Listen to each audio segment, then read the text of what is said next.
Master Jet, wala po bang hearing sa GFAL na gawing 10 years?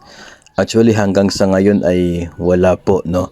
Yung GFAL ay nananatili na one-time offer ng GSIS at nananatili na tanging 6 years lang yung term. So, yung mga nag-avail ng GFAL before na nag-i-exist pa rin yung GFAL nila ngayon ay wala pa pong chance na ito ay magiging renewable o kaya ay pwedeng ma-extend, no? Parang ang nangyayari ngayon ay hihintayin na lamang ninyo na matapos yung term ng inyo pong GFAL.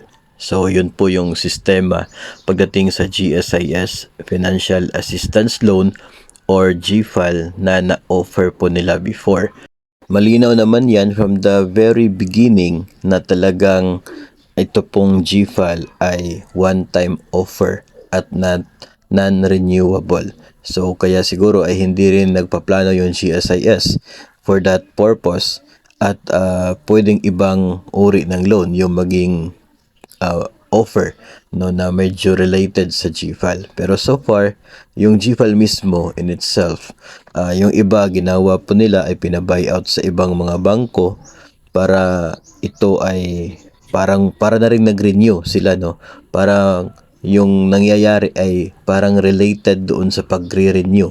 Kaya lang doon na sa ibang bangko, no. So kasi nga sa part ng GSIS ay hindi talaga siya pwede na ma-renew as a GFAL at hindi rin po siya babayaran ng MPL sa ngayon base po sa guidelines ng MPL.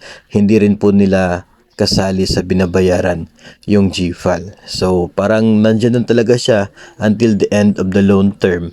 Matatapos siya, tataas yung net pay mo pag matapos na yung deduction sa inyong existing na GFAL kung ito ay hindi po ninyo ipapa-buy out.